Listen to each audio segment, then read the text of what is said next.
Dahulu, Eropa hanya ada di bawah satu kekuasaan besar yang bernama Kerajaan Franka. Terjadi perang saudara hingga menyebabkan Eropa menjadi terpecah belah dalam kerajaan-kerajaan kecil. Lalu bagaimana kisahnya akan kita bahas di episode Baca Sejarah hari ini.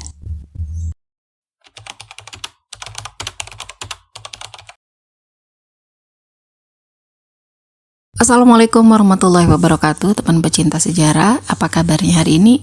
Mudah-mudahan dalam keadaan baik-baik saja, dalam keadaan sehat walafiat. Masih di kronologi sejarah Islam dan dunia tahun 843. Hari ini kita akan menginjak ke peristiwa yang kedua, yaitu Perjanjian Verdun atau lebih terkenal dengan nama Pacta Verdun. Verdun sendiri adalah sebuah kota yang terletak di Meuse, Prancis. Dan perjanjian ini tentu saja diadakan di Verdun pada bulan Agustus tahun 843 Masehi. Sebetulnya ada dua peristiwa dalam sejarah dengan nama Verdun. Yang pertama adalah yang hari ini kita bahas, yaitu Pacta Verdun atau Perjanjian Verdun, dan yang kedua adalah Perang Verdun yang terjadi di Perang Dunia ke-1.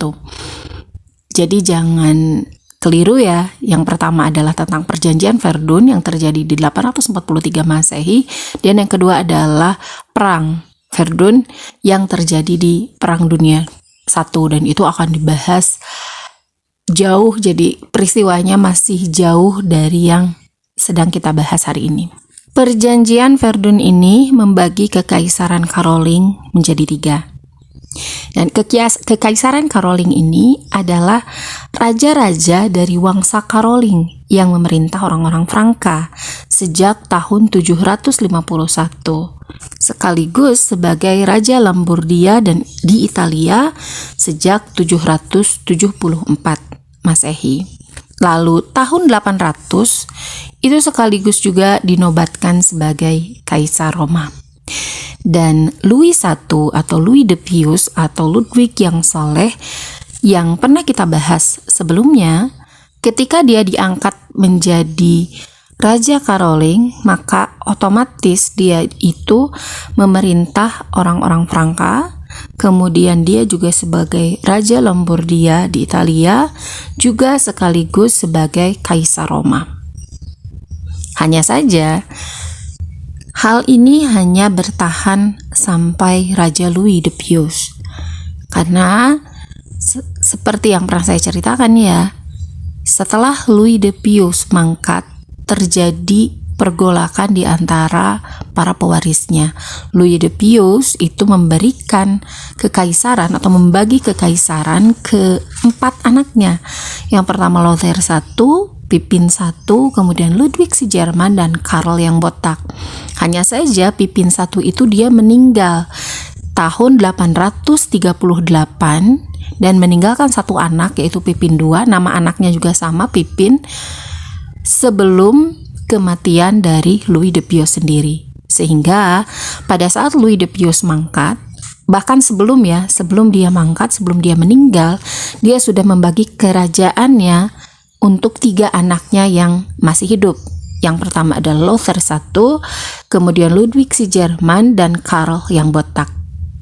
Hanya saja yang ketiga anak ini yang diberikan kekuasaan, dibagi kerajaan oleh Louis the Pius itu sama-sama merasa tidak puas, sama-sama merasa iri, sehingga menimbulkan peperangan, perang saudara yang berkepanjangan, perang saudara yang terjadi bahkan ketika Louis the Pius itu masih hidup. Itu apalagi setelah momen meninggalnya Raja Louis the Pius itu tidak dijadikan pelajaran atau tidak dijadikan momen yang baik untuk mereka bersatu, tetapi malah memperuncing keadaan, memperuncing pertempuran hingga memang betul-betul terjadi perang berdarah. Nah, sudah dibahas juga sebelumnya, terjadi pertemuan pendahuluan di Strasbourg, dan pertemuan pendahuluan ini menghasilkan kesepakatan mereka untuk mengadakan perjanjian damai yang sekaranglah diadakannya, yaitu di Verdun bulan Agustus tahun 843 Masehi. Lalu apa saja yang dihasilkan oleh perjanjian Verdun ini? Tentu pertemuan ini menghasilkan sebuah kesepakatan yang sangat penting yang pada akhirnya memang betul-betul menghentikan perang berdarah, perang saudara di antara mereka, dan pembagian kerajaan yang menurut mereka adil. Artinya entah di belakang ya, tetapi sejak perjanjian itu ditandatangani tidak ada lagi perang-perang besar yang terjadi, tidak ada lagi konflik-konflik besar yang terjadi di antara mereka. Dan karena perjanjian ini, karena pembagian daerah ini juga nantinya akan membuat Eropa terpecah menjadi kerajaan yang kita kenal sekarang. Yang pertama adalah Lothair I.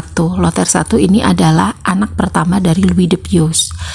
Dia itu mendapatkan Franka Tengah yang merupakan bagian tengah dari kekaisaran. Di antaranya adalah Lorraine, mudah-mudahan tidak salah ya membacanya, mohon maaf kalau salah. Dan ini ada menjadi Prancis yang sekarang.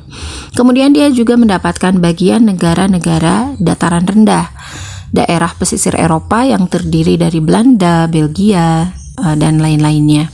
Yang daerah-daerah ini berbatasan dengan Laut Utara dan Selat Inggris.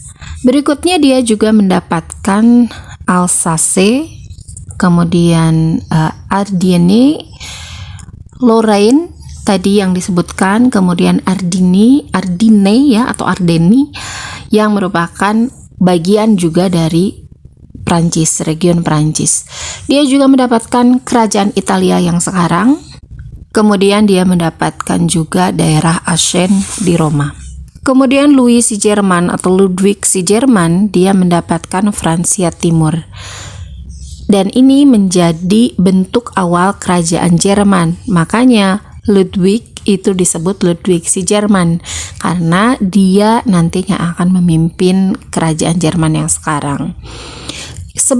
Dia juga mendapatkan sebelah utara di daerah timur Italia, kemudian seluruh negeri di sebelah timur Sungai Rhine. Bagian yang ketiga adalah Karl yang botak, dia mendapatkan Francia Barat yang sekarang menjadi kerajaan Prancis. Jadi kerajaan Prancis yang sekarang itu dia ada di bagian Karl yang botak, kemudian ada juga di bagiannya Lothair I.